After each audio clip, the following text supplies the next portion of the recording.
Resources, Finance, and Property Committee to order. First item is Pledge of Allegiance. Please rise. I pledge allegiance to the flag of the United States of America and to the republic for which it stands, one nation, under God, indivisible, with liberty and justice for all. No one has approached the chair or the clerk relative to public comments. Does anybody wish to make a public comment? If not, we will move on to the September 13th minutes. What are your wishes?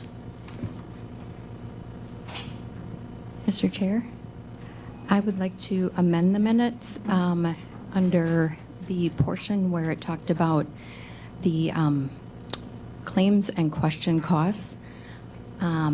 It says discussion regarding the formatting of the report being provided, but we also did talk about the timing.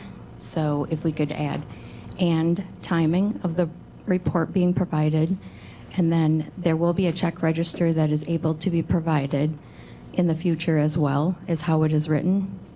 However, we did discuss within 2 business days of the month-end close was specific at about 10:31. So let's get a motion to approve and then a motion to amend. So is there a motion to approve the minutes? Moved by Supervisor Hart. Is there a second? Second by Chair Gibbs. Now, we have an amendment relative to the meeting that says discussion regarding the formatting and inserting and timing. And then at the next sentence, there will be a check register that is able to be provided within 2 business days of the month-end close in the future as well. I'm assuming that Supervisor Marshall is moving to amend. That is correct. Is there a second? Seconded by Supervisor Lemmer. Chair Gibbs. Well, I think that the one thing I want to be clear that although that is a ideal target, is if there is, I guess I don't want to sit there and create an expectation if it's not achievable. That's the concern that I have. So I guess I would look to staff. I know we had that discussion, but I don't think we ever determined that that was an absolute, that the finance department could deliver on that. So I guess I would ask if the finance department, because I know that, currently we're still having considerable challenges and progress with the implementation of Workday, but I also don't want to have an expectation that next month we come and we didn't get it within 2 days of the close of the month, and then it becomes an issue. We can provide, the only thing I would change is from check register to a payment register, because it includes not only checks, it'll include the ACH and the manual adjustments.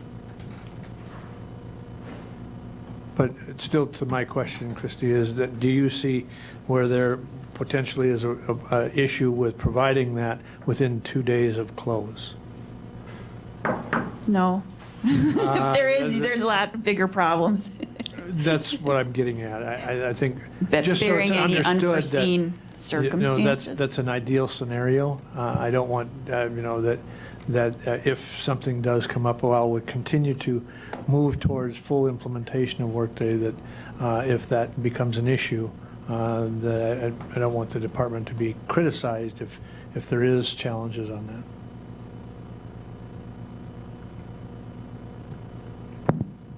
Supervisor Hart. Thank you, and I just wanted to be clear, this is amending the discussion portion of it, which is kind of the equivalent of making a request of staff, so this wouldn't have a force of anything behind it, just, reinforcing that was a recommendation made. Correct. There was no motion relative to this. It was part of the discussion at the meeting. So it is a goal. I think that's the understanding. Any discussion on the amendment? If not, all those in favor of adoption of the amendment will signify by saying aye. Aye. Aye. Opposed, no. That motion carries. Now, the motion is the minutes as amended. Any discussion? If not, all those in favor of the minutes as amended will signify by saying aye. Aye. Aye. Opposed, no. That motion carries. Thank you.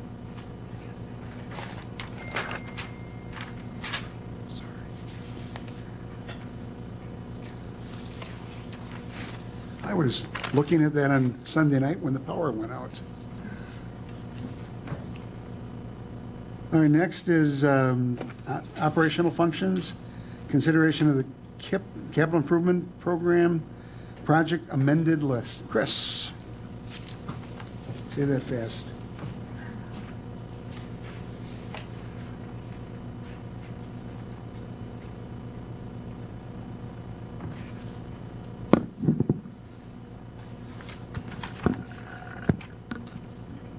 Thank you, Mr. Chair.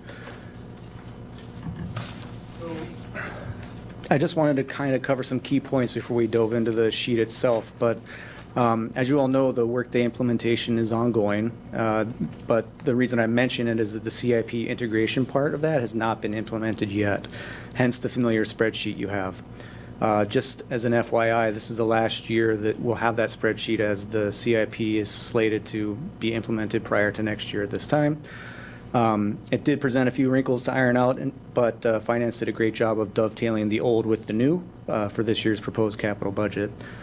And consistent with the direction of the board's budget priorities, the proposed capital improvement plan, I guess they're synonymous, does recommend allocating a significant portion of the remaining ARPA funds to needed capital projects, which is in the most recent form, which is in front of you, just over $11 million. The total remaining ARPA funds, and I'll scroll down to this as we talk through it, is $3,135,890. This was accomplished through a couple shifting of projects to different funding sources. Eastgate Hall and the UWSP project both went back to CIP rollover once that had been run through finance, and then another part of Highway's rolling stock request was pulled out and moved into their reserve. So that increased the amount of available ARPA funding. This is the last year for ARPA, so due to the lower CIP rollover amount, the CCITC projects are funded through ARPA, whereas in normal years, they would be funded through the CIP rollover. So in order to cover, the reason we did this is in order to cover the highway project funding with non-ARPA dollars. In future years, those CCITC projects will be funded out of rollover as usual. And again, this was a function of the rollover being lower. It's just a low year for the overall amount that was available. The biggest changes are in the rolling stock area. The proposed numbers in there, and I can highlight those in a second, are based on the recommended rolling stock policy, which is next. But in order to create the budget, I had to base them off of something, and so that's those two are interconnected. In summary, each area or each department received a 20.8% increase after calculating the year-to-year increases based upon net new construction or the 5-year CPI average. And again, I know we're talking about this later, but I just wanted to make sure that you understood that connection or how I came up with the numbers. Highway had additional rolling stock asks beyond what was in there for base funding and the base funding increase. And so their overall amount is higher than what you saw previously. But this was taken out of the highway reserve essentially because it was a request through Jim's regular budget discussions. And so we folded that in. Similarly, the Abbotsford parking lot was moved out of ARPA because this is a GTA eligible expense. And so that can count toward the GTA calculation and improve that for the county. The unfunded projects remain listed so that you're aware of them and can consider funding them as a part of your budget development process. And I'll just make another note here too, that unfunded does not mean unworthy of consideration. It was just a matter of applying some scrutiny with the lens of sort of what are the real have-tos and boiling it down so that other projects that didn't make that particular cut could still be considered, but you would understand sort of the methodology in terms of how we put together this budget. Just as another note, I know I talked about this at our last meeting, but the excuse me, the UWSP project is phased over 2 years, and it's just a point of saying that that helped mitigate the fiscal impact to the overall budget, but it's something that really needs to be done with this year and then next. So as I said before, we can't compel future boards to do anything, but I just want to make sure I say that so that people in the room are aware that moving forward with a phased approach requires that second step. And again, we're talking about the central heating plant, so it's not something that's sort of a part of the campus, it's really feeding the entire thing. The other funding column on the sheet is various programs and state and federal programming, whether that be the FAA or things like Surface Transportation Program through Highway or some federal funding that Highway also receives. And those amounts are typically there in any given budget year, as there's often a cost share, especially with the state funding of highway projects. Also, there was Jamie put together an ROI calculation for different projects because we've always come into that question of when you look at a particular project, how might you approach a return on investment? It wasn't in the packet, but I do have it available, and we can look at that as well. And I know she's here as well to talk about those as well. I'm not entirely sure how much you want me to dig into each of the projects, but I'll just touch on the things that I highlighted earlier. So real quickly, these CCIT projects funded through ARPA would normally be in this CIP fund balance column. I moved them over here because the rollover amount accounting for the highway projects required them, because they're just, it's essentially $1 million of projects needed to be accounted for some other way. The numbers you see here are the increases to they're the increases to each fund based on the base funding. So you see that for facilities, the new amount would be $60,441. That's again going back to the 2016 budget year and then looking at the net new construction or CPIU 5-year average to determine which metric to then increase the funding by. The base funding for parks is still there under ARPA as $173,460. The $36,220 is their increase, so then the overall amount would be $209,680. And again, this is accounting for the 13 years. So it's a sizable increase, but it was one that I tried to balance the county's fiscal limitations as far as the levy limits and net new construction goes, but also trying to figure out ways to reasonably approach the gaps in the market, especially when inflation got as high as it did in these last couple of years. The sheriff was at $333. Their increase was just under $70,000, so they ended up with a total of $403,376. And highway, their $957,600 base funding was increased by $200,008, and that number here includes those two plus the additional request that Jim brought forward through his budget discussions. So the $2.6 million out of highway reserve is funding the rolling stock that would be normally considered the base funding plus the additional request from Jim. And speaking with Christy and looking at the net unrestricted fund balance for highway, it's approximately $40 million in that fund. So it's not a significant impact to the fund, but we also know that funding is there not to continually use for projects like this, but also to think ahead in terms of if the county were ever to move in a direction of a new highway facility, some of those highway reserve funds could be used to either help pay for it outright or to minimize the borrow or to offset borrowing costs year to year. Again, that would be a discussion for much further down the road. But it was important to highlight the context in terms of what's in the fund and how much are we tapping it for. The only other use for the reserve was the previously included Highway J resurfacing. That was there before. And then the $105,000 parking lot, that was what I mentioned, pulled out of ARPA and went back to Highway Reserve so that that could count towards the GTA calculation.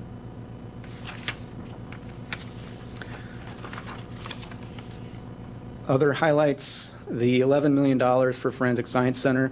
We know that that's the county, state, and federal funds for this. We're still waiting for the federal funding, and the fundraising effort for this project is ongoing. So there is a gap of approximately $3.8 million for that, but so far so good in terms of the fundraising effort, which has begun in earnest and had a great meeting last week to kick it off.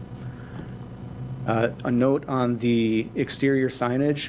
This is a project that we partner with North Central on. They have program-specific signage that they would need, and their percentage of it is a carve-out from the project, but we put the RFP together as a team.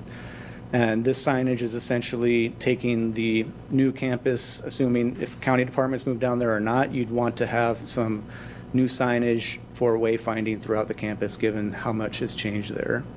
The signage there now is temporary, and it can last for some time, but weather and sunlight and UV, it will deteriorate. And so that is another option in terms of signage. You could continue doing temporary signage, but really, I think there's at least a couple places, primarily at the main entry points off of coming in from Ethel Street and Lakeview. Those are both areas that most people are going to go through when they're coming to the campus for one reason or another.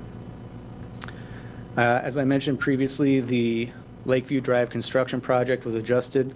This was something that Troy and I sat down and tried to crunch the numbers and figure out how could we kind of, our guidance was minimal renovation, so how could we do even more minimal renovation? Approximately $500,000 of the reduction is an IT upgrade. It's not something that's required. It's one of those things that if you're going to renovate a space, you would normally include that in how you would update it because you're looking ahead for 15, 20 years in terms of positioning the building for use. That said, the current IT is workable. North Central's been using it. It's not imminent in terms of failure. So it was something we could take out and say, look, we can either approach this at a later date, we could leave it as is for however long we needed to, and then perhaps down the road there'd be other opportunities or needs to upgrade certain aspects for whether it be cybersecurity or some other need. But the other parts of it were taking areas that were designed out for other potential uses and kind of framing them out to more of a generic use, so that reduced the need to do some demolition and or add walls or doors, things like that. So that came in at $3.879 million.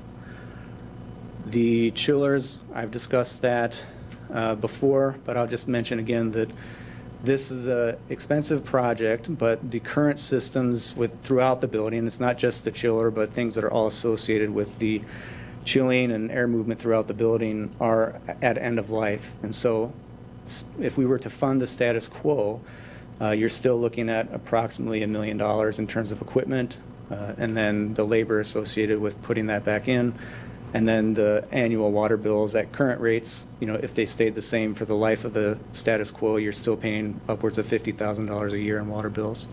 So in terms of balancing that out, in terms of the investment, you're not only moving away from outdated equipment, you're moving away from a water bill that you never have, and then it's a little less tangible, but it's easier to work on more modern equipment, so it saves time.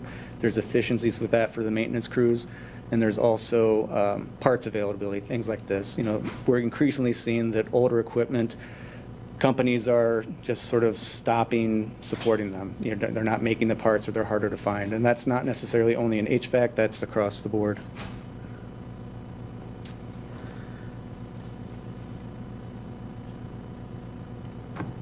Again, the highway projects outside of Highway J resurfacing and the parking lot were all funded with CIP rollover. Again, this is a consideration for the GTA calculation, so making sure that those were real dollars. And these other funds on the far right, those are the state and federal matching funds for those projects. So as Jim would say, if you had a pocket full of dimes and you could turn them into $1, he'd give you every dime you had. So essentially that's the argument for these types of projects where that cost sharing is in there. The Eastgate Hall project, this was, again, something you could phase over time if you needed to. If we were going to prioritize, the flooring seemed like the most logical starting point. There is work that you would want to do in future years on the acoustic tiling and kind of installing a grid to make the lighting and electrical up in the ceiling work better. But that sort of work is not heavy demo, so there's not a worry from us in that if you were doing work up above that you're going to then damage the floor somehow that you just put in. So that was a consideration when we thought through what to start with. But as a quick note, the flooring is a standalone project, whereas the lighting and electrical and acoustic tile, those two projects will be tied together. You would need to do them at the same time. Similarly, the siding and the window replacement are also tied together. You need to do them at the same time. So looking ahead, if we were to fund those projects in any given year, you'd want to make sure that both those projects that are tied together would go at the same time. The parks projects that were funded primarily focused on the Cherokee Park and 9 Mile rec area because of failing septic systems.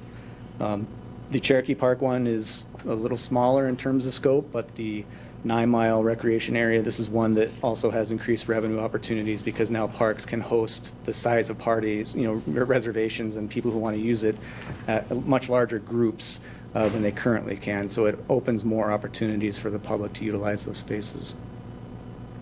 The West Side Master Plan, I know that this is a kind of a continuation of the West Side Master Planning, but it raises the same types of questions in terms of how do we want to handle planning. Obviously, we can fund them through CIP. They're not traditional CIP in terms of how you would look at it, but they have that long-term impact.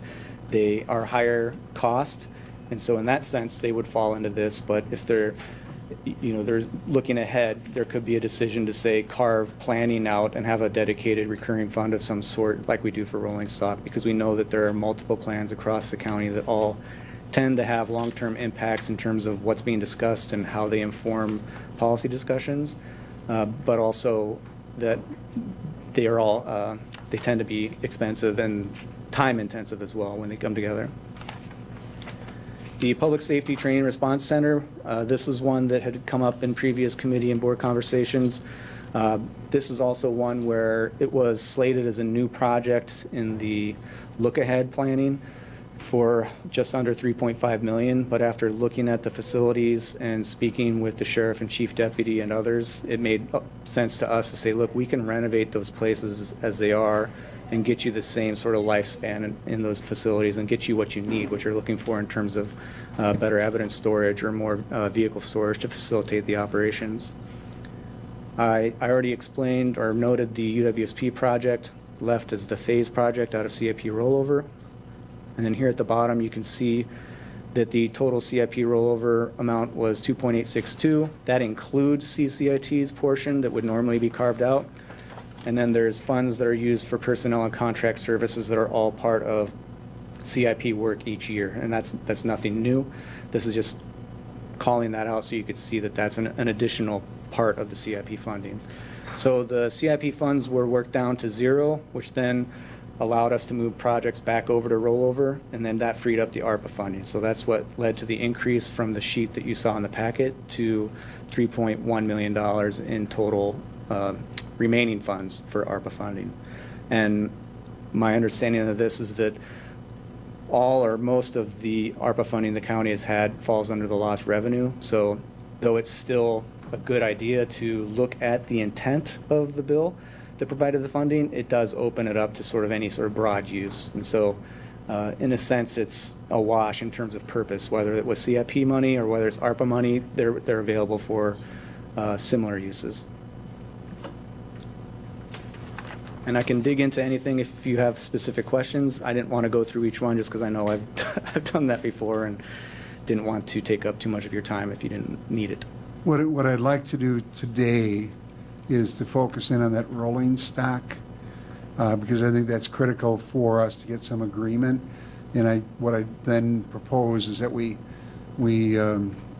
take a chance to digest this and deal with the remainder of the KIP at the next meeting, if that makes sense in the context of the whole budget. But what are your, I think Chris did a good job of laying out an option relative to rolling stock, and we've been negligent in increasing that for quite some time, which has impacted in particularly the Parks, Highway, and the Sheriff's Department, tying it into some of the inflationary factors. Any thoughts?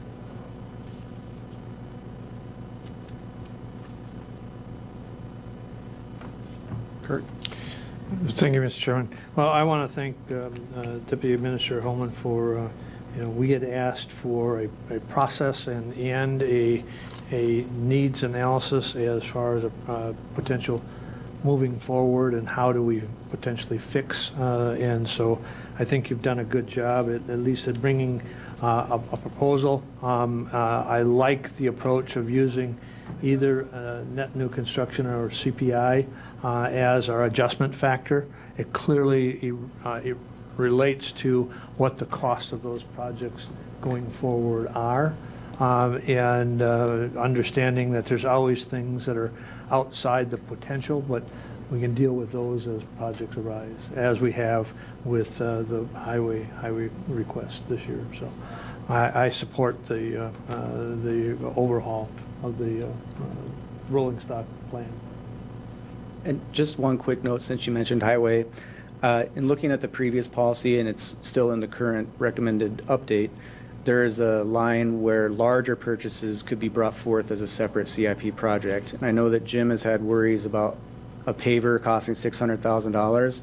So I've spoken with him about that and said, look, don't bring that forward as a, excuse me, don't bring that forward as a rolling stock request. Carve it out as a CIP project per the policy, and that way it won't blow up your rolling stock fund.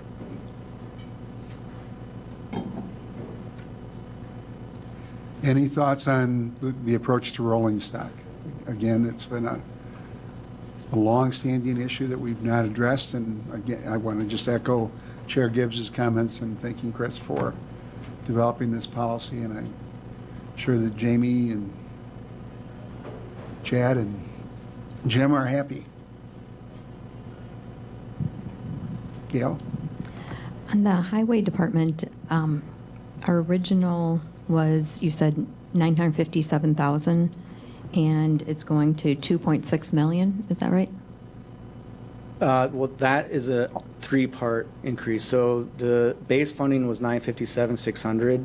If you just looked at a traditional rolling stock in terms of recurring fund, the increase was $200,008. So that would be your normal increase. Jim has a separate request through his budget discussion for additional rolling stock out of his reserve that would be separate from that annual recurring piece. And so when we talked about that, I told him that what you're purchasing is equipment that would be considered rolling stock. So rather than account for it elsewhere in his budget, it made sense to pull that in and show you that he's got that recurring fund, which essentially gets him to the point where he can replace those 3 plows a year with about $100,000 currently if this stays as is. And then the additional funding, I think is $1,457,000 and change, was his specific to this year rolling stock request. So that those three total up into the 2.615. Kurt? So if I understand, so we've got basically a one-time request under his rolling stock policy of about 1.4 million. Correct.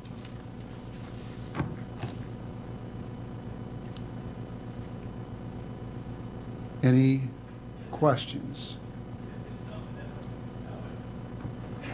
Any questions? Does anybody, I think we'll deal with the KIP at the, as part of the ongoing budget process, but any concerns about what you're seeing in here? I'm pleased to see a little bit more of the ARPA dollars. I think we're going to have some issues, and we can commit through December 31st of 2024. We have to spend by December 31st of 2026. So we've got one more budget in which to allocate those dollars. Jamie?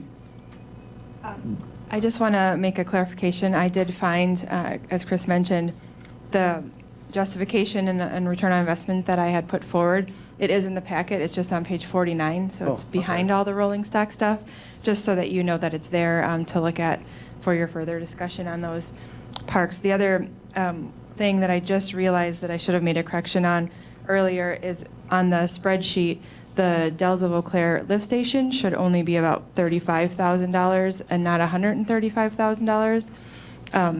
And that's just for the septic and the well for the lift station. That amount was for the septic and well for the restrooms as well. So the lift station itself should be about $35,000. In my write-up, I have $34,988 based on the quotes I had. So I just wanted to clarify that. So it's a different amount for that lift station. And you'll see why I point that out with my justification is because when I talk about Dells of Eau Claire, that's the piece to consider. The rest of it in our calculations really doesn't in my recommendation, make sense at this time based on the number of campsites that we have there. So I just wanted to point that out for your further reference. So, Administrator Leonard.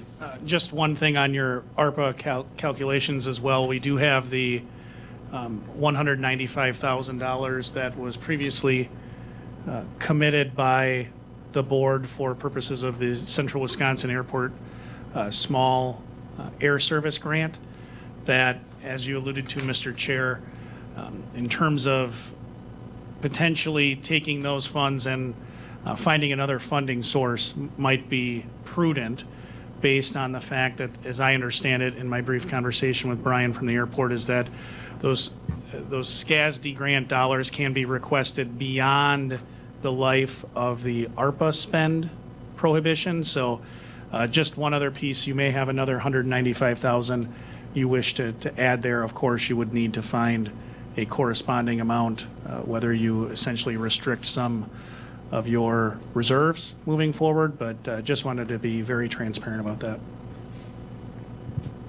So it's still, until we adopt it, it's still dynamic. Gail? Thank you, Mr. Chair. I have one question on, when I go back to the August 9th where we have project request forms, many of the CCIT forms benefit City of Wausau, North Central Healthcare, et cetera, but we're using our sole ARPA funds.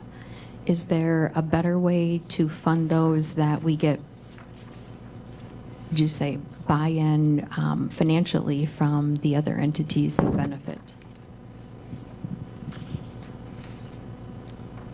Can you, if you have any specific projects, but all of the CCIT projects are generally assigned. The county share, city share, and North Central Healthcare share are funded differently. So if there are, or funded separately, I should say, it's not as though the county is funding any project that benefits the city of Wausau or North Central Healthcare. It was listed under contract management that both the City of Wausau and North Central Healthcare would benefit from contract management solution. So the intent is to select and implement a shared solution. Across all three members, so that Right. the county would share in our proportionate cost of that solution, not that. So our portion is the 99,000. 75. I believe it's 75. The, Oh, thank you. yeah, and I can, certainly look into that project, or if you have any specific projects that you want us to look into, but just generally speaking, I want to make very clear, we don't fund any project for the city of Wausau. In fact, both Kurt and I serve, Chair Gibbs and I serve on the CCIT Commission, and we spent an inordinate amount of time talking about, and I'll get into this in the budget presentation later, about making sure we have a logically, rationally sound process to allocate CCIT costs. But I'll certainly look into that to make sure that we're not going to. So that would be all three entities have a portion of that in their budget, is what you're saying? Correct. And Okay, actually, thank you. it goes further than just specific projects. Specific projects, quite honestly, are easy. It's the overhead allocation, which again, I'm going to spend more time talking about at tonight's board meeting, kind of a philosophy change as to get at exactly what you talked about, making sure that Marathon County taxpayers are appropriately, essentially charged for those services.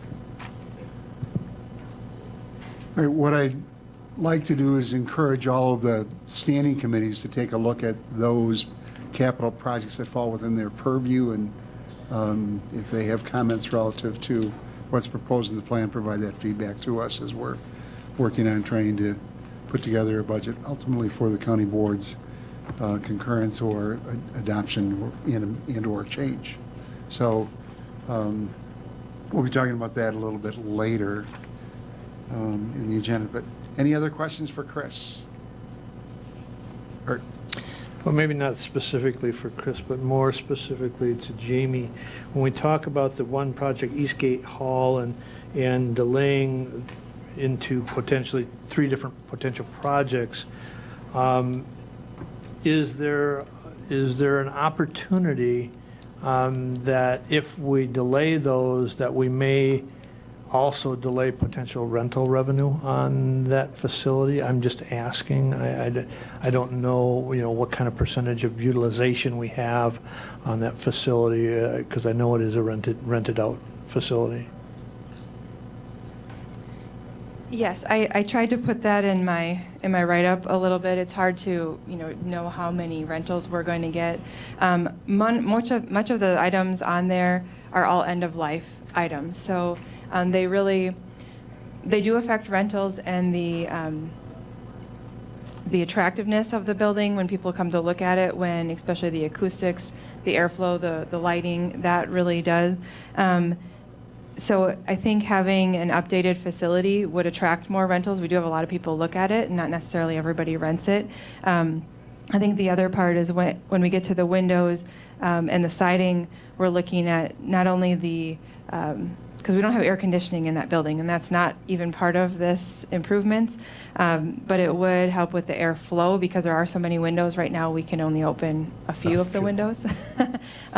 So as far as comfort and attractability, I think that would help. Plus, with that ability, we'd be able to do a little bit of facade improvements, which aren't necessarily necessary for the building.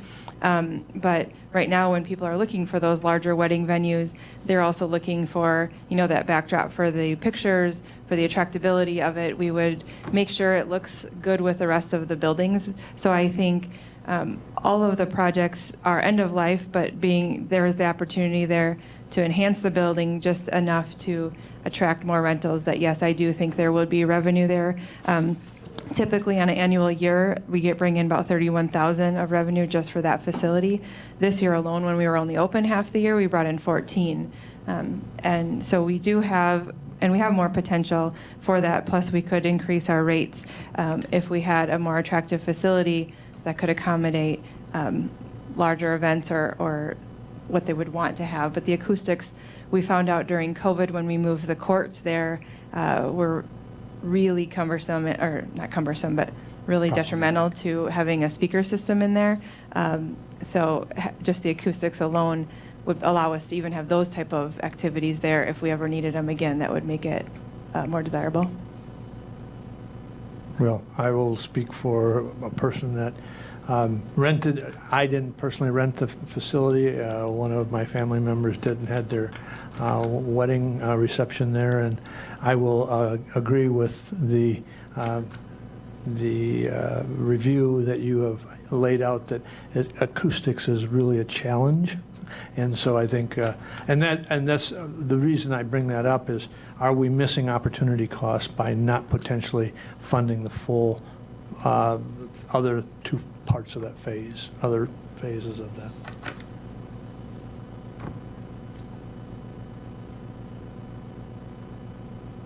All right, any other questions, comments? So we'll take a look at that. All right, thank you. Thank you, Chris.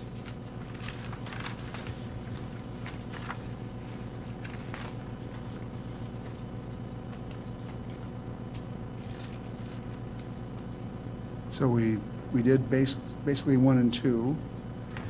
Do we want to just take action on the rolling stock policy and adopt that as a policy based on Chris's recommendation?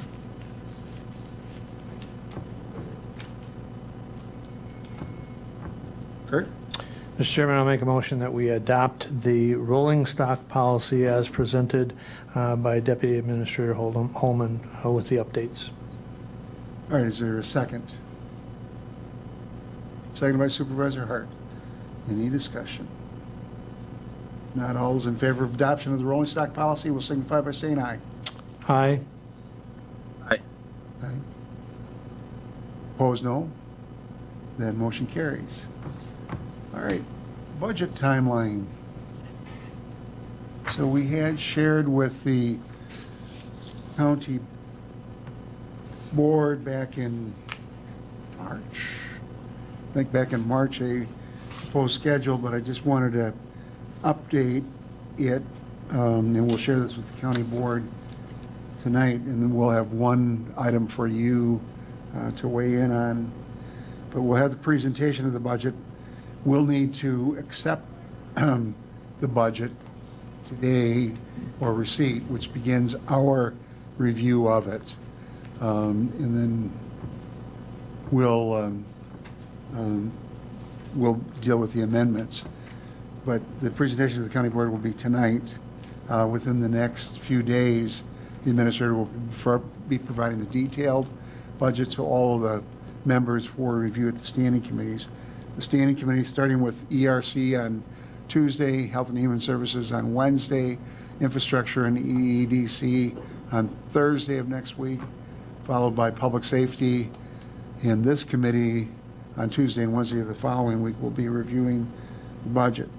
We will meet on the 11th, and then again, I'm proposing that we meet on the 16th. The 16th would be a morning meeting because Christie has to get it to the Daily Herald that day for publication, for the public hearing. And I recognize that it's a Monday morning, and I'm wondering if members could make a Monday morning meeting and what would be the best time for that meeting. That would allow us to receive the comments from the standing committees, begin to incorporate those into the budget, understanding that it will be a static document from that meeting until the county board, will make recommendations as a committee, but until the county board acts on it in November. So you can amend it, but for the purposes of the public hearing, we need to have numbers put forth in a budget notice that Christie will work on. So would the morning of the 16th work for members for a committee meeting, and what time would work best? We had looked at the 9th, but we just didn't think that would give people enough time to respond and act. Gail? Is the 12th open? Because I think you said Tuesday and Wednesday, other committees were having their meetings. The we could do it or the 12th or we've given parties until the 13th in which to forward their recommendations to us.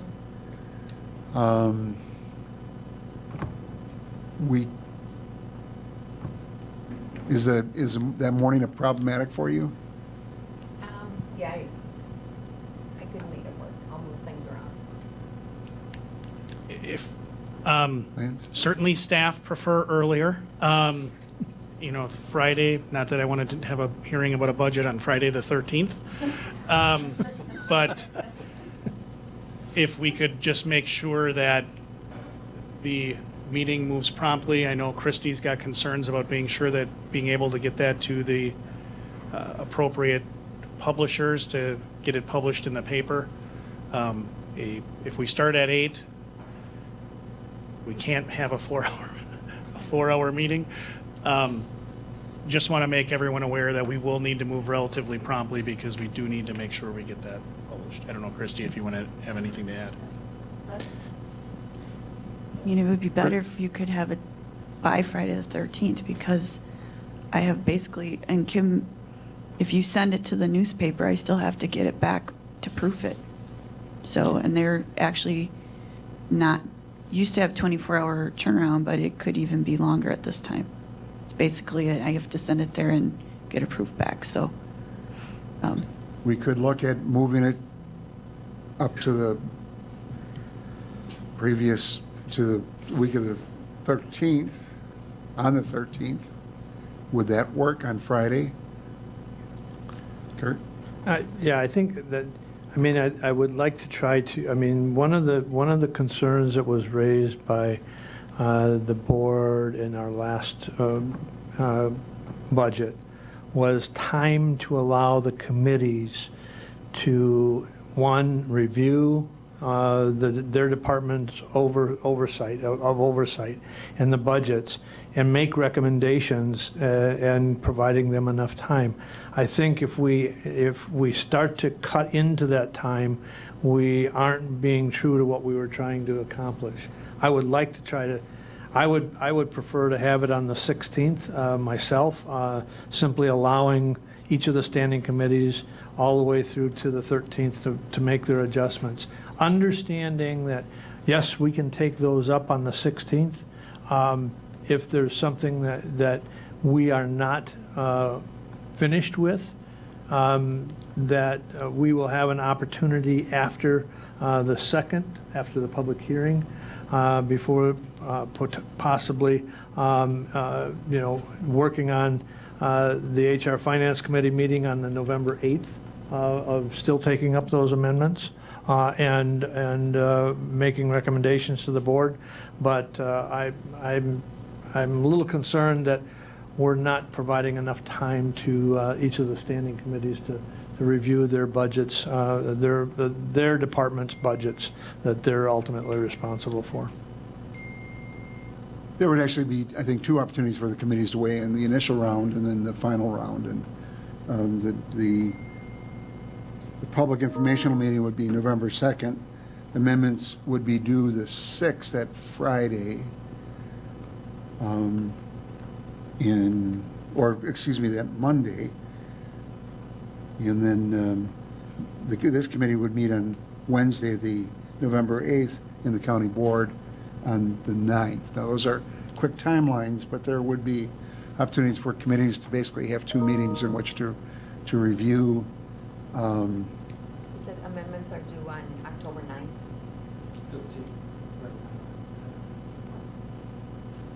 Okay. So will the 16th work? Or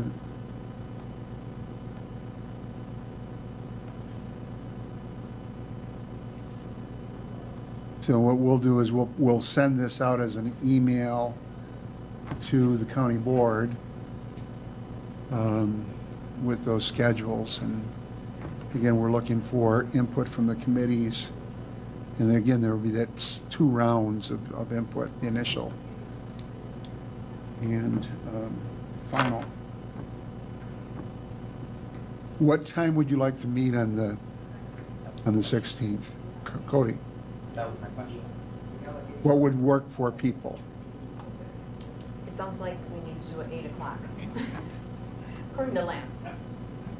I'm a big fan of trying to get done early. If you can do 8 or 8:30, I don't know, Christie, do you have any? If we could please use the microphones. Tim was, Yeah, 8 or 8:30, just to make sure we have enough time. I have no doubt we'll get it done to make sure we can get it published, but there's no place I'd rather be on a Monday morning than sitting here with all of you. you need a life. I can support an 8 o'clock start time. Yeah, would 8 work for you? All right. Yeah, and we don't know how long it'll Yes. take. All right, thank you. So we will not meet in this room that day, unfortunately. We will be meeting in the ERC due to a conflict for the week. So pay attention to where we're meeting.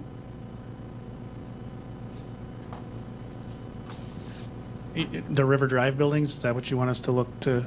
No, we're Oh, the employee employee resources. resources, sorry. Thank you.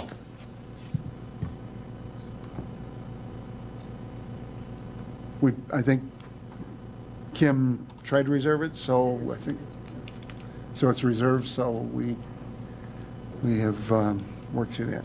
All right, thank you. Do we want to just, I don't know if we need action or we can do that through consensus? Consensus? All right. And we'll share that information this evening.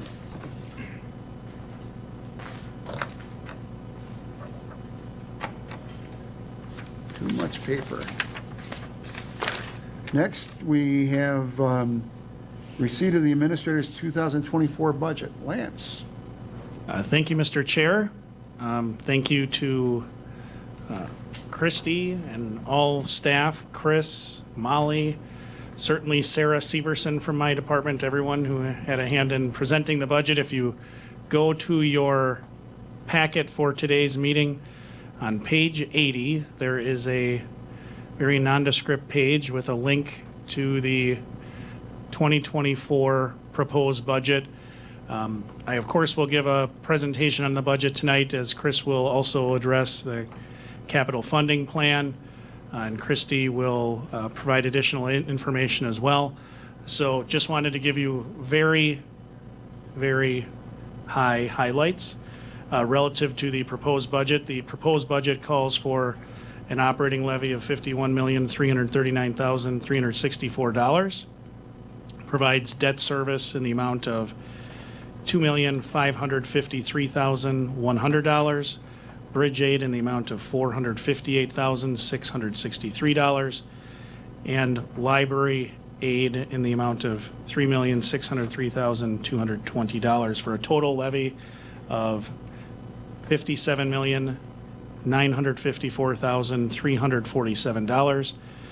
In terms of a tax rate, that yields a tax rate of $3.99, which is down just in excess of 20 cents from last year. And as I said, I'll go through the budget itself, the budget message this evening with the full board, with Chris again as it relates to capital, and Christie as well.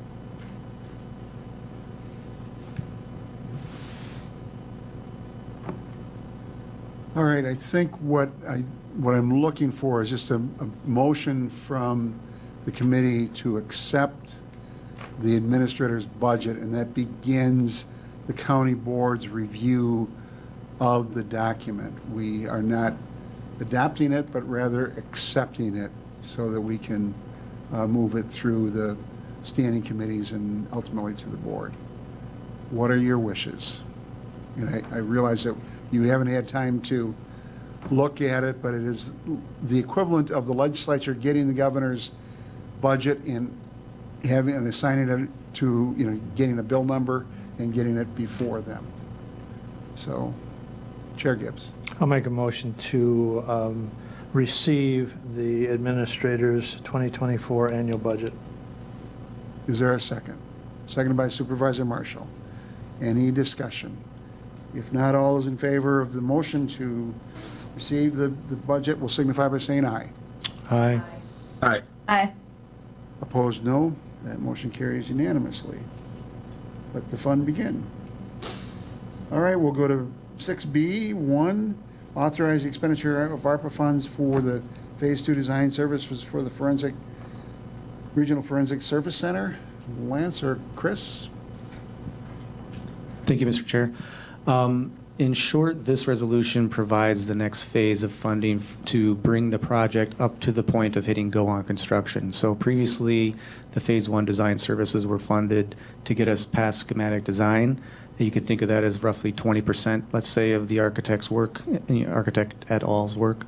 This phase is another 30%, and then the remaining half gets accounted for throughout the project construction itself. So ultimately, this is positioning the project for bidding in the beginning of the year, which is the window you really need to hit if you're going to maximize the potential in terms of availability on in the marketplace, in terms of people who would be interested in bidding on it, and also just getting on calendars and making sure you're not prolonging that throughout the year where now you're competing with other projects and there's less availability and generally higher cost.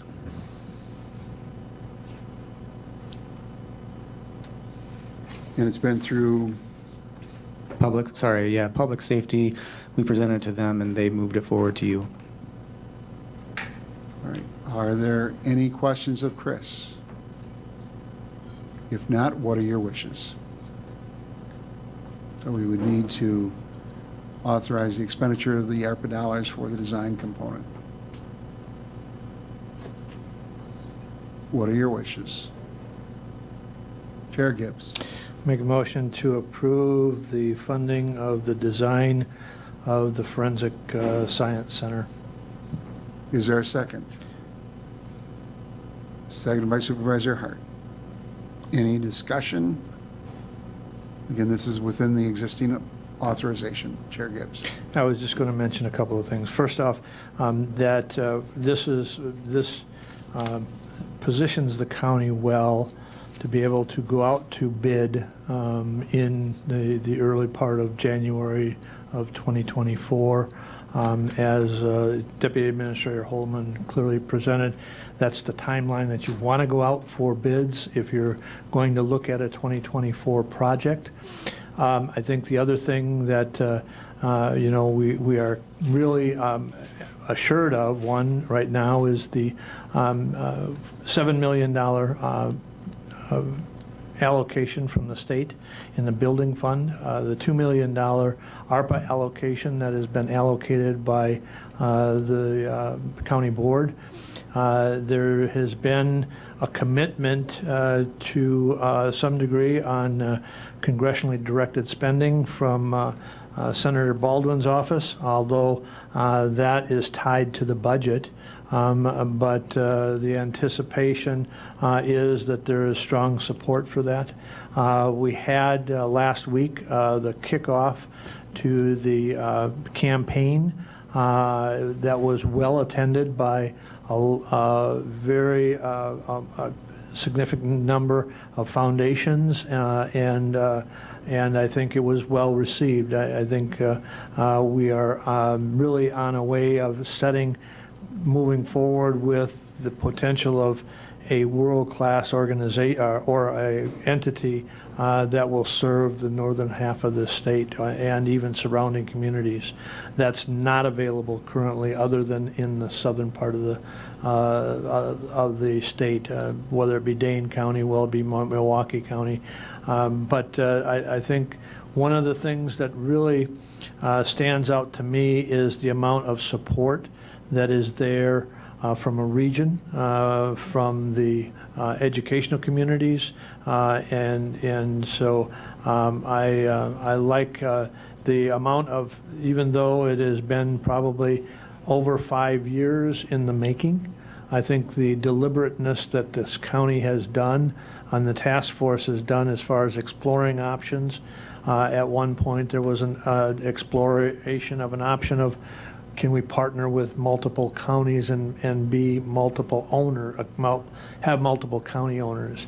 That's evolved down to where we are sitting now with the county controlling that, but partnering with the educational institutions in providing the educational opportunity that's not there anywhere else. All right, Supervisor Lemmer. With the design of this, who in our group assists with that? Is that Deputy Administrator Holman or somebody else? I guess what I'm thinking is this is a building that could be standing for decades, and I would hope that it's going to be, energy will be considered in its formation to think about what life might be 30 or 40 years from now, not just for right this minute. And I don't know if that's something we have agency over, if that's an outside group that just puts a boilerplate facility together. There are various approaches. I mean, any project that has a focus on energy approach, we go through that and utilize the program. There's ways you can look at, say, pre-positioning a roof for the weight of a solar array if you wanted to have that there. I think a lot of times too, when you approach this, like, you can get LEED certification, but it's my opinion, and I'd say it's widely shared, that tends to be a high cost up front for just the letters, where you can get a lot of the same efficiencies built into the thing without actually trying to check all the boxes just to get certification. So in terms of overall efficiencies, yes, everybody's looking at how do you maximize those. Similarly, any newer equipment, I mean, this is going to be a new building, but new equipment is more efficient than it has been historically. But yeah, there's opportunity to put that in there. Now, is it included as part of the project, like to put that in there? No, not right now. But that's also tied back to some of the fundraising. So if you can get the fundraising to break ground and move it forward, there's still opportunities along the way to say, hey, we can augment this here or there. And that's not just for that particular building, but any county building you could look at doing that. And this is sort of the first step you take of an assessment of that type. But yeah, for this particular building, there's no specific plan outside of maximizing your generally expected efficiencies within the space. if I could do a follow-up on that, Chris? So we're at the design stage, and given the fact that you've got both focus on energy and the bipartisan infrastructure law, or the Inflation Reduction Act, you got to figure out, and the 30% credit for those investments. I know Aspirus has extensively built solar into the design of their buildings, not only with rooftop solar panels, but also panels into the side of the building to the point where they're, I believe, generating about 4 megawatts of power. And I think that this would be the appropriate time for us to evaluate the design options and perhaps alternatives in the construction of that building to give us the option to, you could do it as a potentially addendum or a separate item in the design, but to try to build that into, if you can, the design, because that's an upfront opportunity. And again, with that 30% credit, they're still working on the rules for. The payback on those becomes quite a bit. You can potentially look at a 10-year or less return on investment for those investments, which would be great over a 30-year life cycle.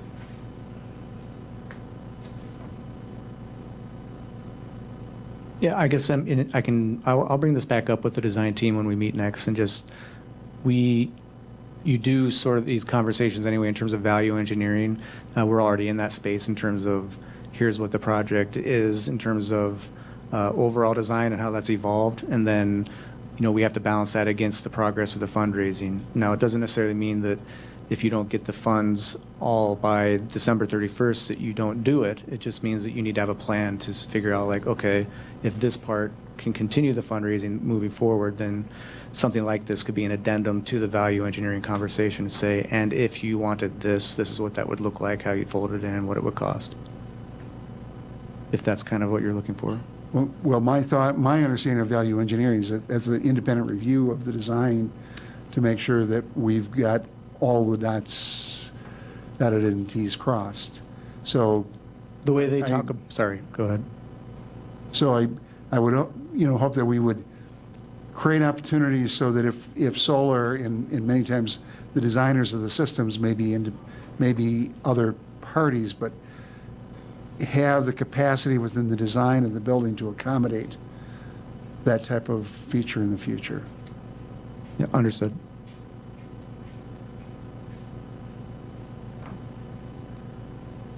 Any questions? If not, all those in favor of adoption of the motion will signify by saying aye. Aye. Opposed, no. That motion carries. Thank you.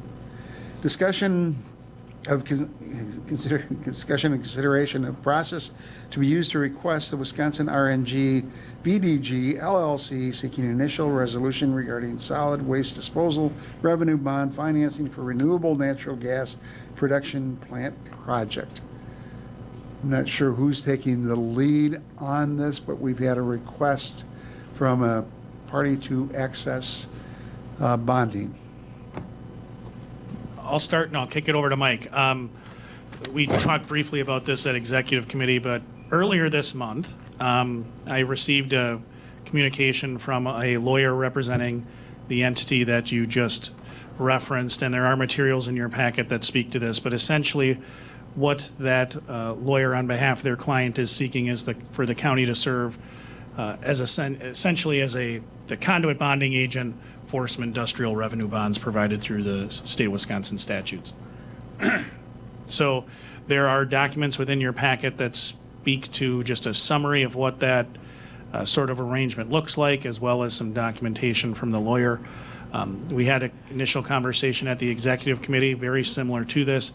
That is, what process do we want to have utilized for the evaluation of this project to aid the county board in making that determination.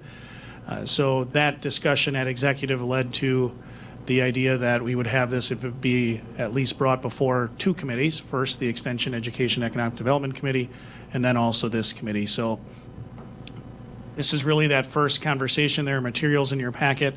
After that meeting at executive, We also had the opportunity, and Mike can speak to this, to confer with both our bond counsel for projects such as this, and it's in fact bond counsel that we've used in the past, as well as our auditor and our financial advisor. So with that, I'll turn it over to Mike, and then we can talk about the information we got from our financial advisor and auditor as well. Thank you. I don't have a ton to add to that, but we were contacted by, well, we contacted our typical bond counsel through Quarles and Brady. They've represented us in the past, including on things like the bug tussle conduit bonding. We have signed an engagement letter with them. The exciting part is that the county doesn't pay for any of the costs for bond counsel. Actually, the company that's looking to have the county do this is responsible for payment, but they are our counsel. I reviewed the engagement letter, and obviously they're working on our behalf. So attorney Rebecca Speckhart is the attorney assigned. We've worked with her in the past. She's very good, very responsive. I have every confidence that we'll get really solid advice from her. So she's going to be diving in on the documentation in order to give the committees and ultimately the board legal advice and recommendations as to this proposal. So we're just at the beginning stages of that. I'm excited to have someone with knowledgeable and fresh eyes on the project, because certainly this is not my forte and it's a large amount of money.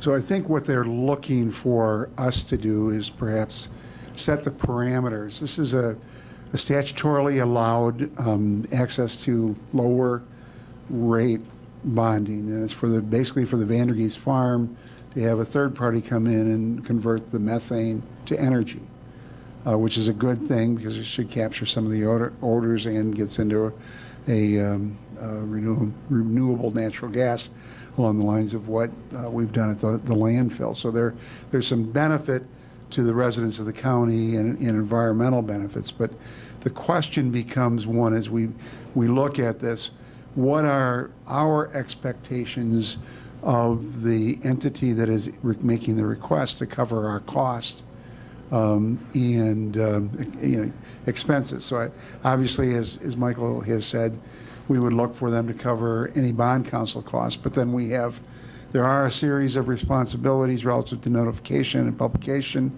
that Kim and others in the county would need to do. We would want to make sure those are covered. I think we've checked with our financial advisor and others, and this does not appear to have an impact upon us. It's not like the bug tussle bonding, conduit bonding, where basically if they default, we pick it up, but in that case, we were secured. We do not have that type of responsibility or liability, and we've checked with our auditor, as Baker Tilly, and they have concurrence in that. What the caution was is that we needed to make sure that all of the bond documents associated with the issuance were thoroughly reviewed by our legal team and appropriate counsels. So I think what we're looking for is under what conditions would we do this, and how would we be reimbursed if we incur any costs?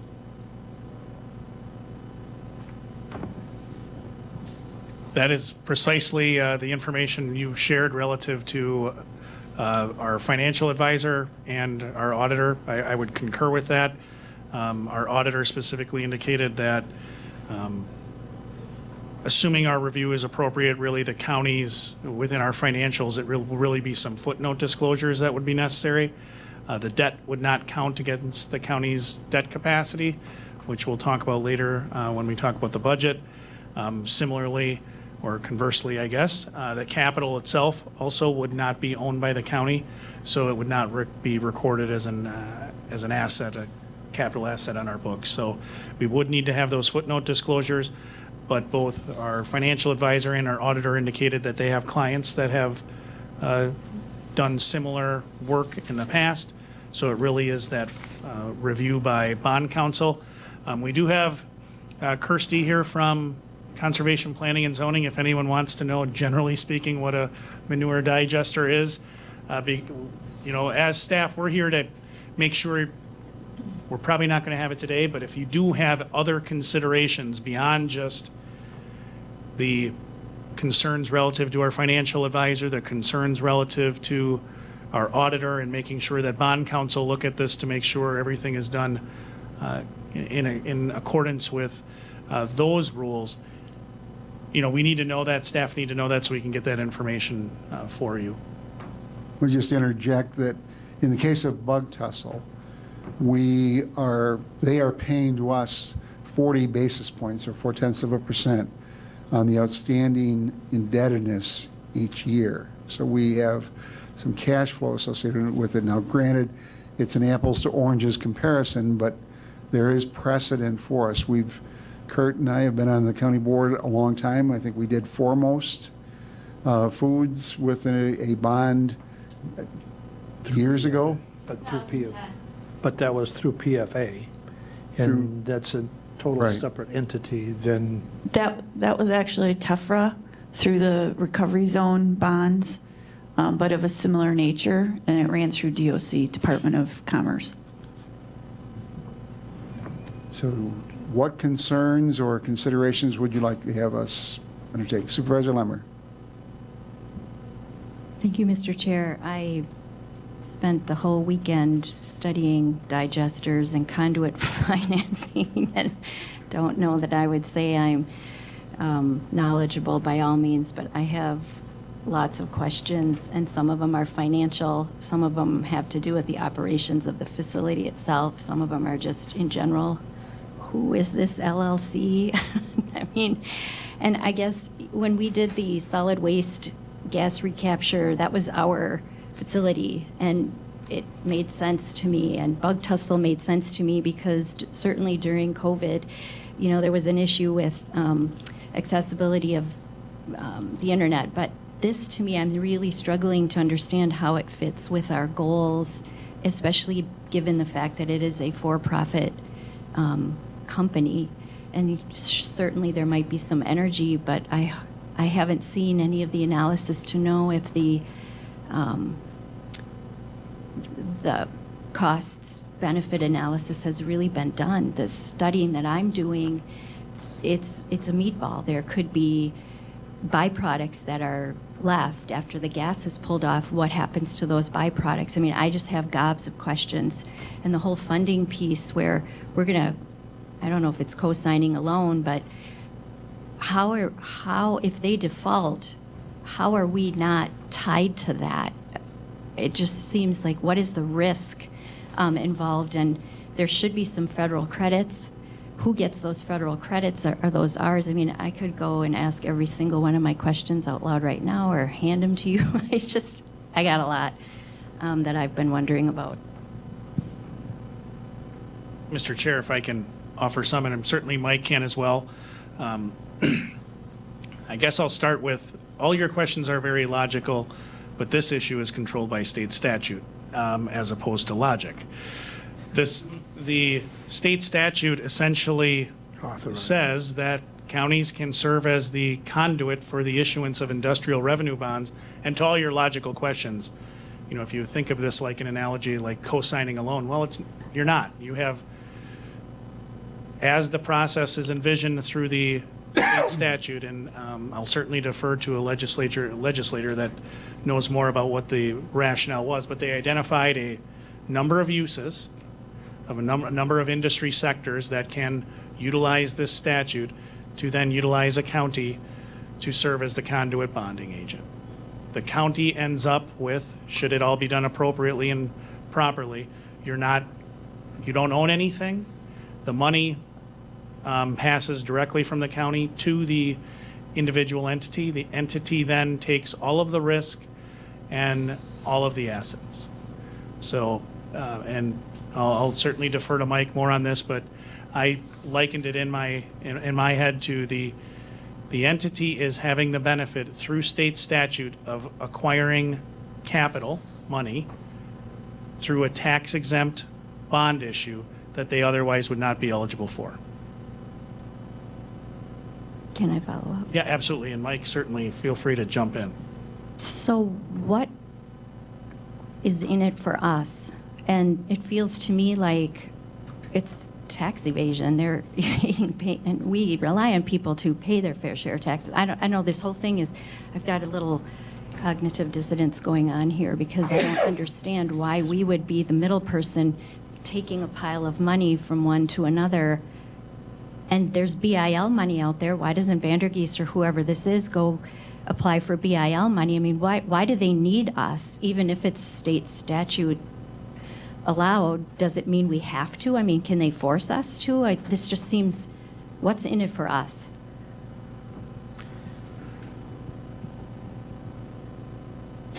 I can take a step, so I think the benefit to the residents of the county is that we're converting methane or a byproduct of a leading industry, agriculture, into a renewable energy source.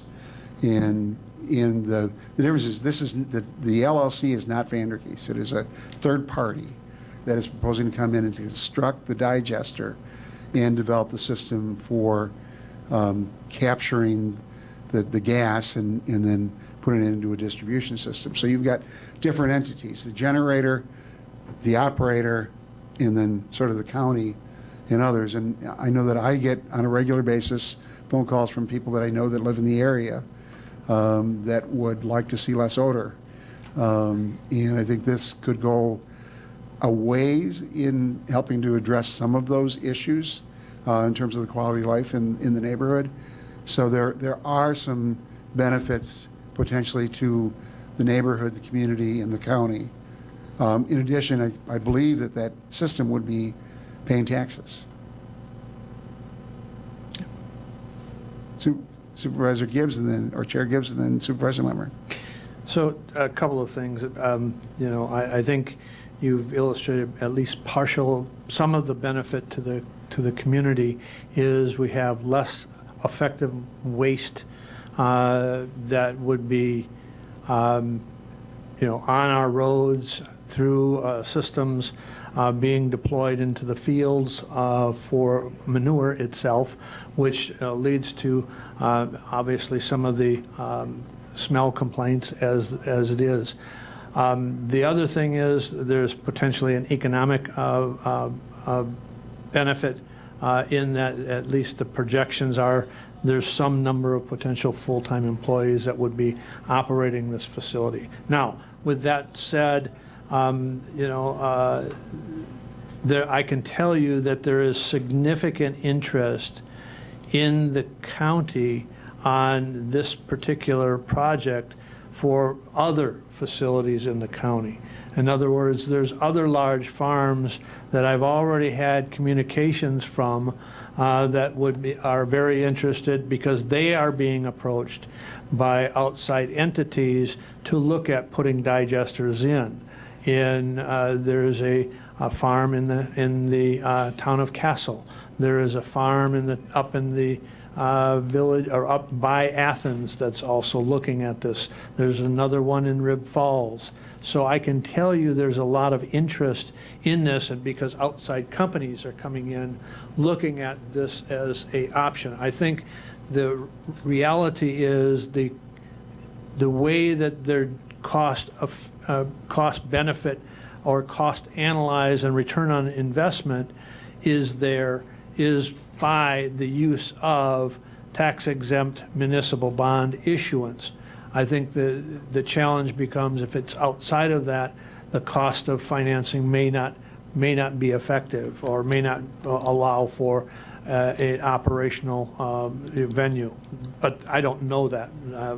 Some of the questions that I have, I think we need to have, a consistent message, and I think we need to have at least some discussions with the municipalities and where this facility is potential, if that's consistent with what their desire is. The other thing that really comes to my mind is, and I know that state statute says we are not held liable if that company were to default on the bonds themselves, and there's no way legally they can come, the holders of those bonds can come back to Marathon County. But the question that I have, and this is probably a hypothetical, but the hypothetical, I think, in some cases may be a possibility. If the entity were to default, and even knowing that Marathon County was initially the issuancer of the conduit bond, and we do have a footnote requirement on the financials that the county has, can it or is there a potential, I think I know the answer is will a potential, but what's the likelihood of that having an impact on our bond rating moving forward, because Marathon County issued $45 million worth of bonds? The operator, which is clearly spelled out in all of the agreements, are responsible, and Marathon County taxpayers are not, but they then default. Can that impact our bond rating moving forward? Because obviously the reason they're going to Marathon County is to get tax exempt, double tax exempt. And is that going to impact our ability to borrow moving forward? One of the challenges that I've seen with facilities of this nature was the life cycle that those facilities have, because it's in a corrosive environment in the long term.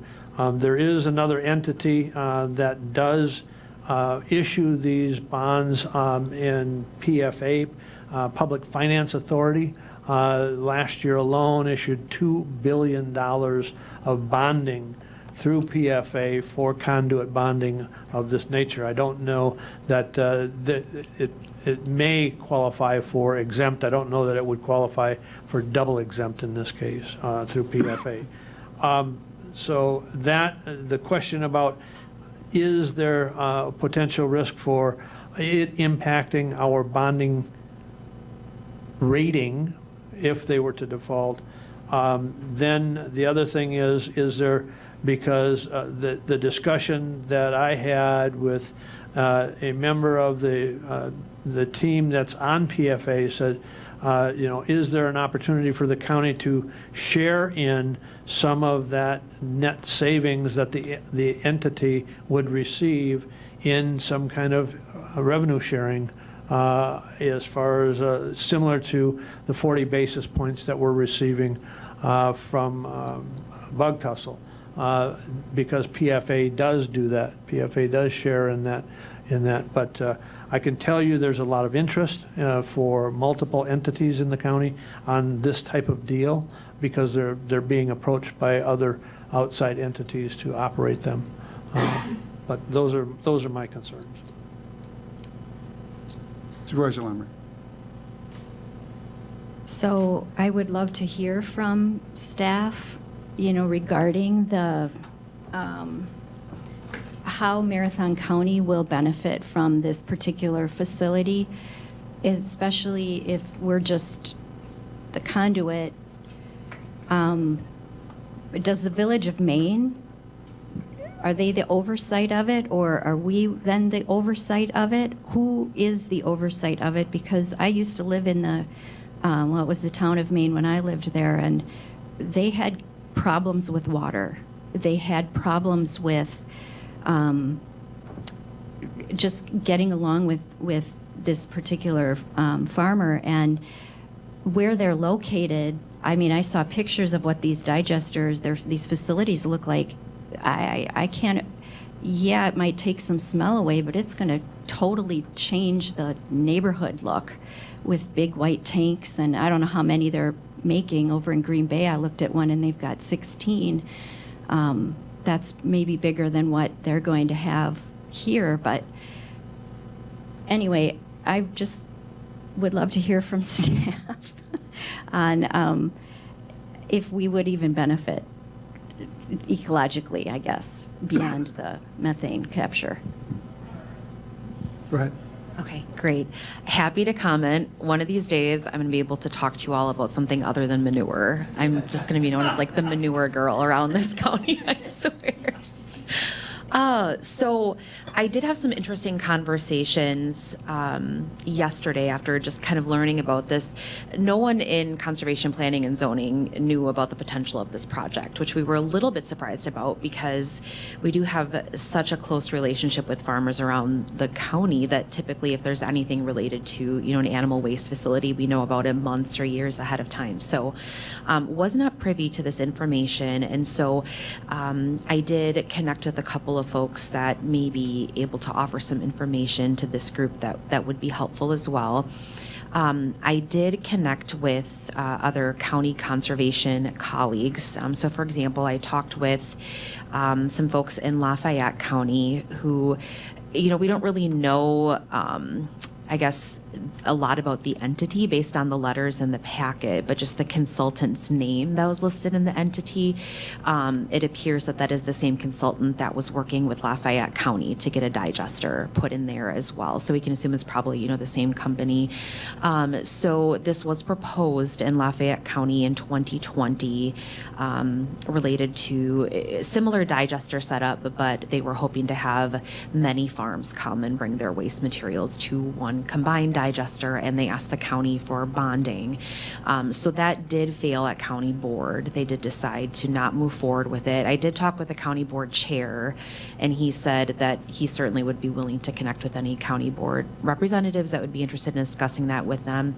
So that same entity did go ahead and just work with a single CAFO in Lafayette County who is owned by an out-of-state corporation, mostly people from California, Washington, and they did put that digester in an unzoned township.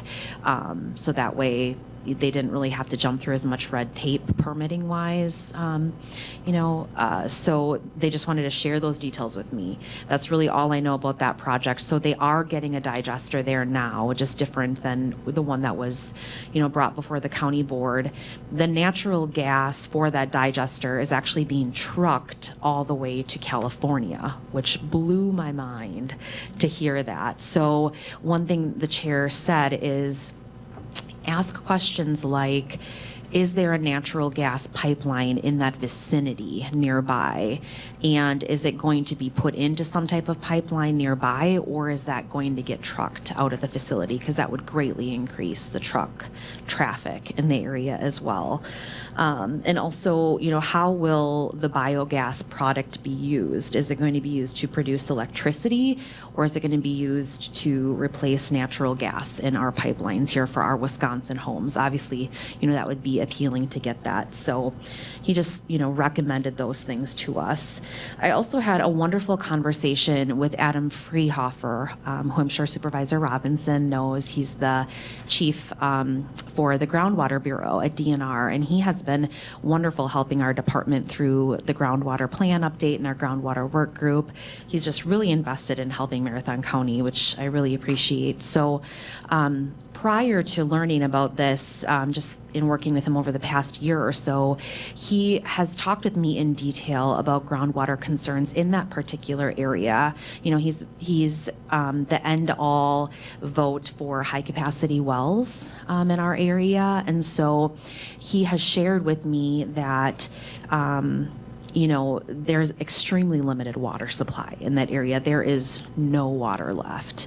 And so I asked, well, what can I share with the committee knowing this is going to be recorded and, it's publicly available? And he said that he wanted me to share that he has significant concerns about any future water use in that area. And it is a challenge in that area due to the geology and the quality of private wells in that area. So just 3 or 4 days ago, he was touring a new digester at Wheezy Farms in Brown County, which is a 6,000 cow dairy. And he said he learned in detail about the tremendous amount of electricity and water that digester required, and it absolutely blew his mind. And as he's been involved with more and more digesters in Wisconsin, he said that one thing he wishes more people in this circle would think about is that a lot of these digesters, of course they seem appealing because there's less odor than raw manure. There's less volume to deal with that has to be land applied. All those things we like. It does kill a lot of bacteria in that raw manure. That's great. However, a lot of times things will move forward and be proposed without any type of master plan related to that facility. So, no one comes up with a plan saying, we are going to need this much electricity, we're going to need this much water. We anticipate being at this number of animal units in future years.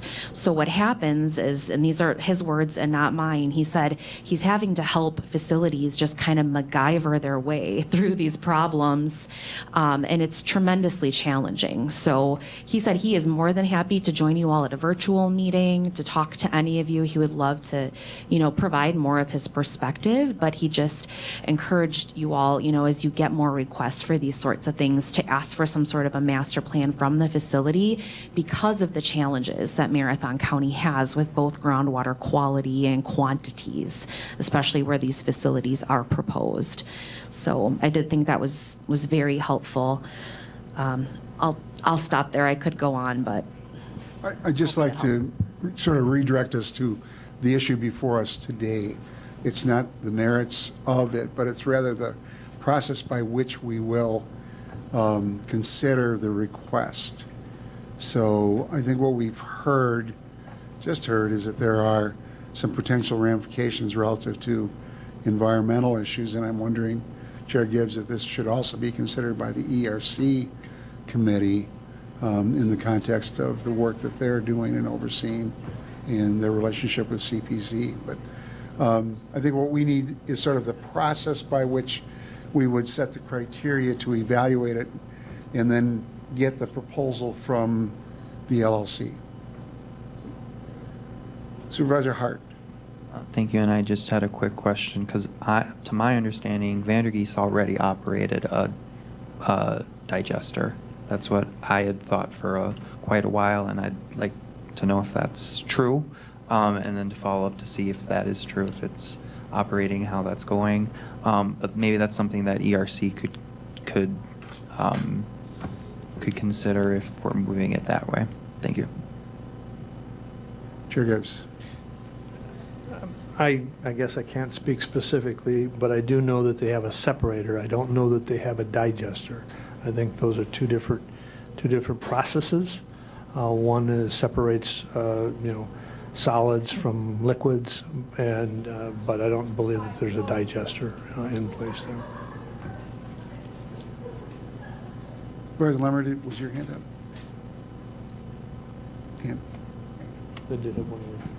Well, it wasn't, but I could, as far as evaluating this, I find it hard to separate the merits of the financial piece until we know more about the project. So I would think if we're going to identify and evaluate, we need to see the business plan, and we need to find out who's going to receive the federal credits, and was a feasibility study even done?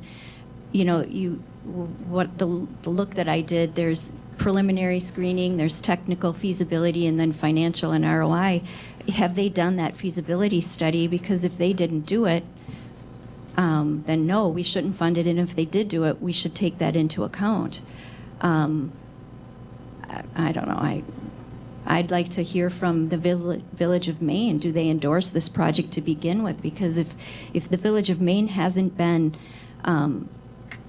approached, maybe the LLC is waiting to get the funding to say, well, look, we have the funding, but it makes us kind of bad neighbors to go ahead and fund it without their endorsement. I feel like they should be the ones to lead this, not us. And maybe I'm wrong in that, but $45 million is bonkers to me. And I just feel like somebody who's going to be feeling the brunt of this facility ought to have a weigh in. And my gosh, if this is somebody from California or wherever and they're trucking the gas, I don't see how we're going to benefit from that. So, I don't know. Chair Gibbs. I think there's several things that, there's several opportunities. Obviously, there's more questions right now than we have answers to. But I think if the development of the RNG plant at the solid waste facility goes forward, there might be the possibility of an injection point into the natural gas line that's over there, but that's a separate issue. I don't know that we need to get involved in the business decision of the entity. I think as Supervisor Lemmer clearly pointed out, I think we need to have consistency with the discussions with the municipalities, and I think the concerns of, is there a rate sharing life cycle, and then the potential repercussions to the effect on our bond rating, and those are the questions that I'm more concerned with. I don't know that we go down the road of asking them to provide a financial viability if we are not at risk, the taxpayer is not at risk, and there is benefits, but obviously Christie has indicated that there's potential concerns. So I would strongly recommend that we have ERC look at it along with the zoning, and whether or not we have zoning in place for an operation of this nature.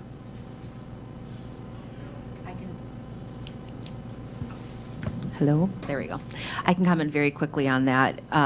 So the village of, that's in the Village of Maine, and we have approached them in the past, a couple years ago, and offered for them to adopt the county's animal waste ordinance, which is very strong. I think it's definitely one of the best ones in the state.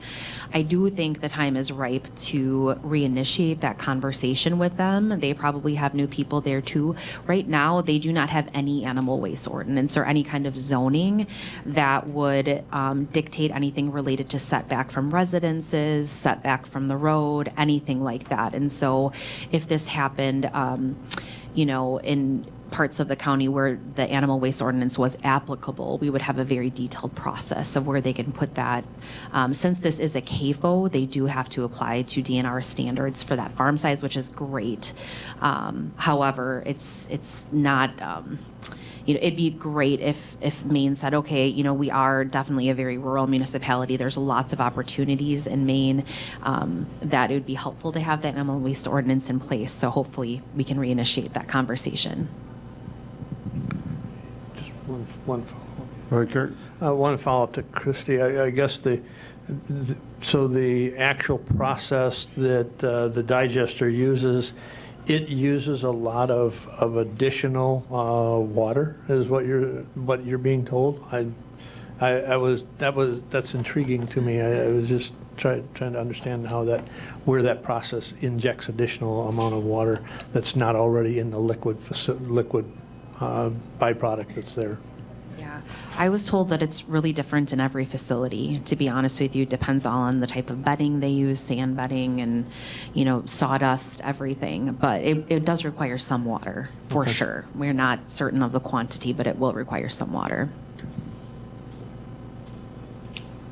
I think, again, the issue before us is what process do we use? And I'm going to try to summarize what I've heard is we think that there needs to be an additional committee involved in terms of ERC in addition to EEDC from the economic development perspective. I heard that we ought to be seeking input from the Village of Maine. What I heard was that there was a desire to see the financials. I would hazard to guess that they have to have some business plan that they put forth if they're going to bonding as a requirement of an issuance of a bond, so we could request that. I heard that we wanted a thorough evaluation of risk to our bond rating. And then early in the discussion, we talked about what is an appropriate fee or sharing of the savings and covering of cost relative to the issuance and use of Marathon County to access that lower cost capital. Gail. Thank you, Mr. Chair. We also were interested in whether that natural gas will be sold and benefit the residents of Marathon County or whether it be trucked out of state.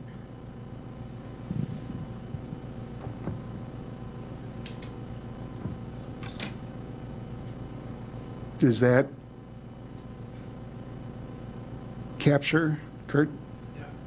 Well, I think that, I don't know that you, I mean, if it's injected into the well, the local well here, but the way RINs work, they could be selling that natural gas, even though it's injected into the well here, or the pipeline here, it could be sold, the RINs could be sold to a business entity in Washington or California. So there's a lot of, we learned a lot in the discussion phase when we were talking about the potential renewable natural gas facility at the solid waste department. So I don't know that, even though we may require or could request that they provide that input, is it going to be utilized here or trucked? I'm just cautioned on the response we may get, because they may say it's injected here, but the RINs may be sold to another company. And that's naturally. fine. We also just need to know if they're going to be trucking and using a lot of road.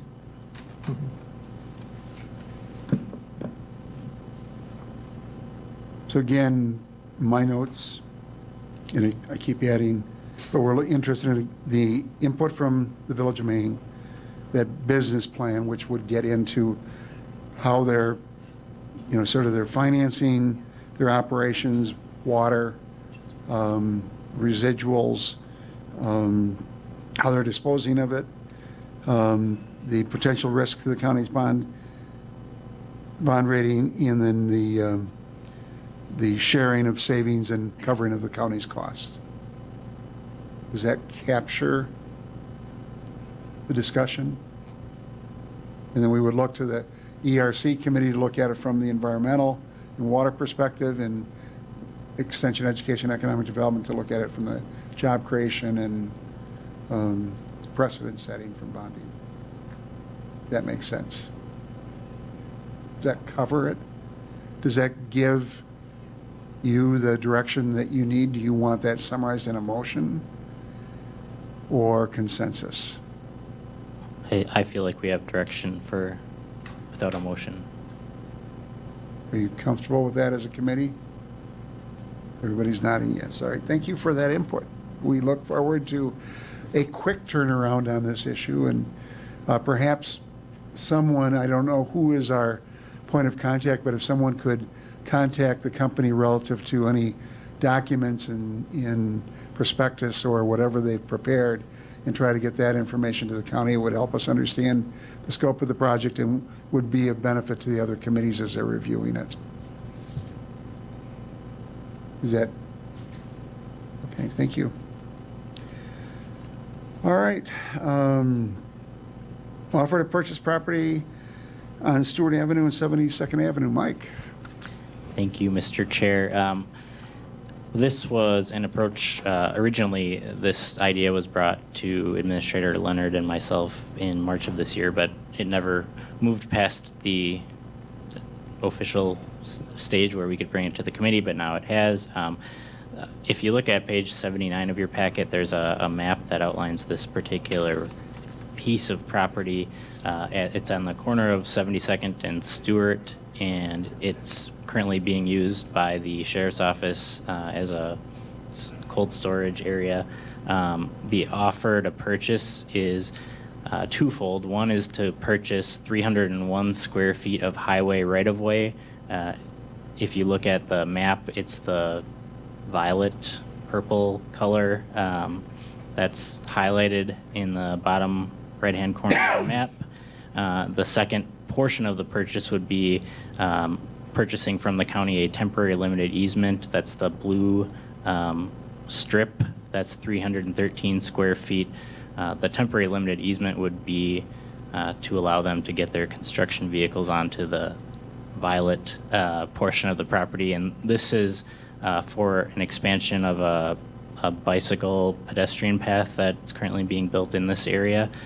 So they're seeking to see if the county's interested in selling that for that development. I did talk to Sheriff Billup about the potential sale of this portion of property and whether it would affect the sheriff's operations at all, and he's confident it would not. It wouldn't affect parking or any operations that the sheriff currently conducts. So it's really just a question of whether the committee and ultimately the board are interested in the sale. The proposed sale price is $1,350. That's for both the sale of the Violet portion of land and the temporary limited easement. The easement would expire at the completion of construction or December 31st, 2025, whichever is sooner. Are there any questions of Mike? Any questions? What are your wishes?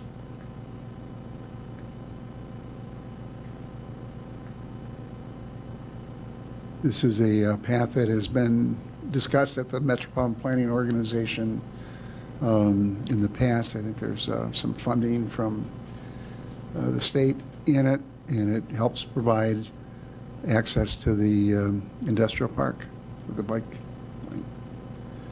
Chair Gibbs. Maybe this is a question for Mike. It said, first they're talking about rescinding the previous offer.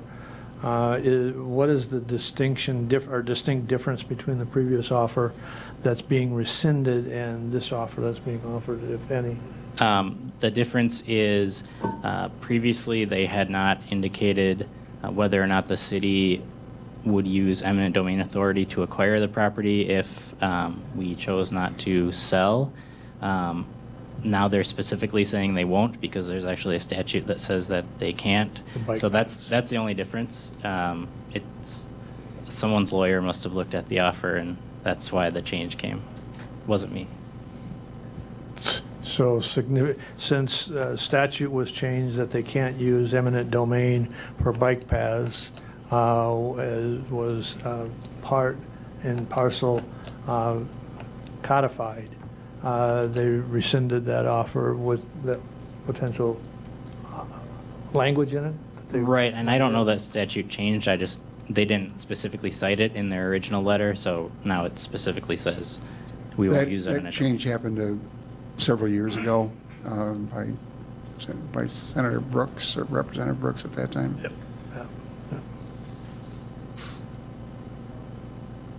So what are your wishes?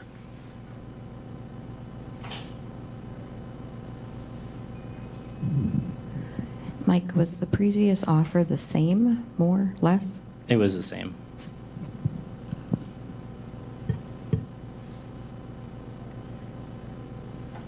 What are your wishes? Supervisor Lemmer. Are you looking for a motion? Yeah, well, I noticed you picked up the microphone, so I, Well, okay, I would move to authorize the offer to purchase. Is that what you're asking for? right, we have a motion. Is there a second? Seconded by Supervisor Marshall. Any discussion? If not, all those in favor of adoption of the motion to accept the offer to purchase the property on Stewart Avenue and 72nd Avenue signify by saying aye. Aye. Opposed, no. That motion carries. Point of clarification, that would go to the full board for Yes. approval? Yes. That's why it's under 6B. But, budget update, anything else?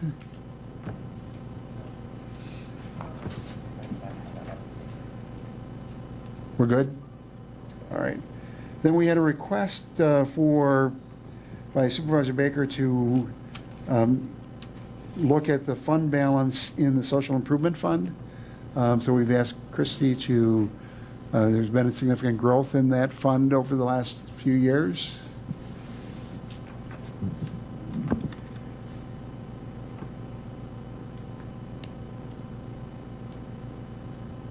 So I don't know if Christie or Lance, but I'm assuming Christie, you'll. I'll start. Just kill time while Christie's getting up her documents. In short, we'll actually talk a little bit more about this tonight at the full board meeting. But I asked Christy and Colleen from Social Services to look into the question of what is the fund and kind of give some background and also an explanation for how the fund has grown over the last several years. Okay.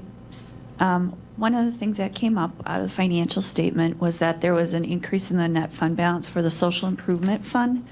And for 2022, that was $3,592,415, but it has been continuing to increase over the last few years.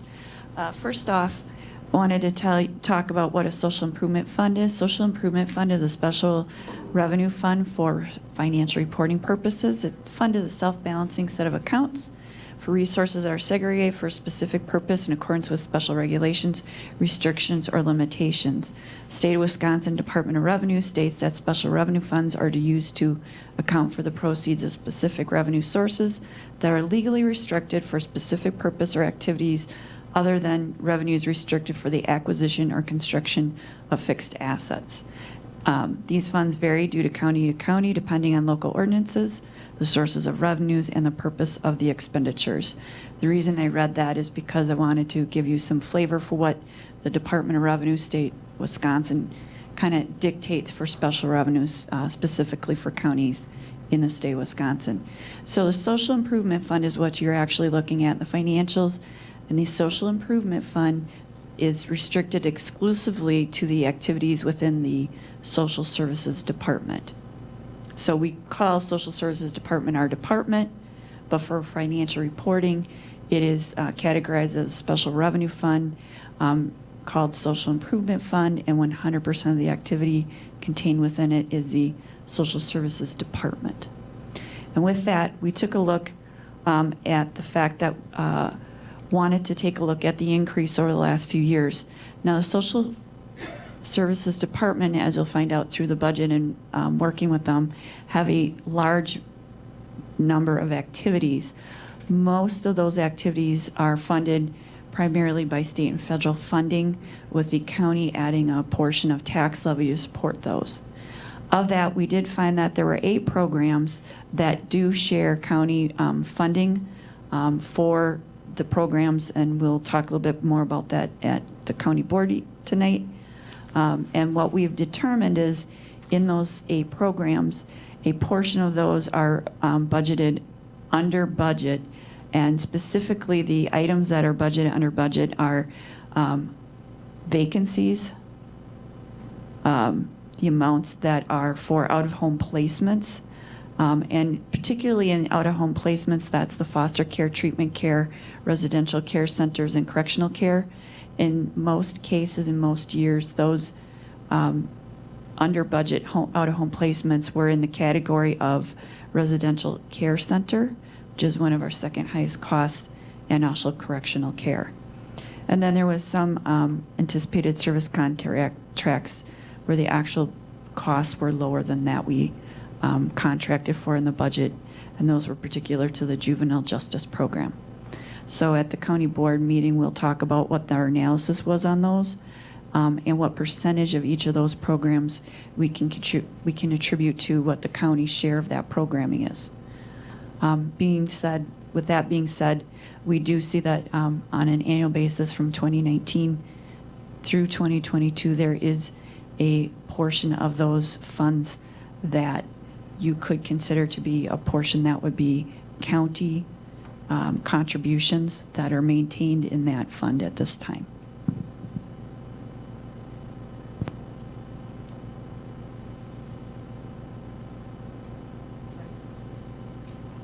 So is there, I know that there's been a growth over the years, and do we have a better feel of where that growth is? For instance, the growth between 2017 and 18 was 473,000. In the last 2 years, it's been in excess of 3 million. I have the charts that we did the analysis on, so I can either display those now or we can get them rolled up for the county board meeting tonight. So we did the analysis through 2019 through 2022. Chair Gibbs. Christy, we've had a little bit of discussion on this item. So it's my understanding that Historically, the portion that was determined to be potentially county portion of that funding, historically that was unused after the audit, that portion normally prior to 2019 rolled into our CIP funding stream. Would that be an accurate statement? In most years it did, and in most years even after that, a portion of the child support activities had also rolled in there to about, Okay. and at this time that has continued to occur. Okay. It did not last year because we had a small deficit in regards to that. But on our financials, it's always been labeled, well, at least always, since it's a social improvement fund, it's been labeled restricted by our auditors and verified that that is a restricted fund and restricted by statute. Yes, and that's why I also want to let you know that the money that is in there is for those purposes. So at no time, unless it rolled to CIP, was it used for any other, Yep. we didn't pave roads with it or any other items. No, I get that. So what are the wishes of the committee? Do you want to see that now, or if we're going to see it tonight, wait till then? Cody? I would say wait till tonight, so we don't have to rehash See it this twice. twice, yeah. Lance, did you? That was going to be my suggestion, Mr. Chair, and we'll make sure that we get Christy and Colleen drafted a little summary. We'll get that added to the packet as well as the chart for this analysis that Christy just alluded to from 2019 through 2022. We'll talk through that. All right, so look for more information to come tonight. Any other questions relative to the social improvement fund balance? All right, I think we have the next meeting time dates. We will have meetings on the 11th and 16th, plus our regular meeting at the end of the month. We will have a full and interesting month. Do we know when the issue of the borrowing will come back for the LC? I think they were on a quick turnaround time in terms of their request. Their initial request, when they contacted me earlier this month, was to have the approval through the county board by the end of this month. I informed them that they would likely need to go through a process that was yet to be determined. Last I had heard from their counsel that they were still hoping to have it completed in October. But based on the discussion you've had, I think we'll sit down and work with you, Mr. Chair, to put together, you and Chair Gibbs, to put together a timeline of what committees and who needs to be present, and perhaps we can also just discuss, maybe it's a special board meeting for that topic, because it seems like there's quite a number of committees of interest. All right. All right, then our meetings are there. Next item is item 9. Moved by Gibbs, Chair Gibbs, seconded by Supervisor Hart to adjourn. All those in favor signify by saying aye. Aye. Aye. Opposed, no. Thank you. Thank you for your participation.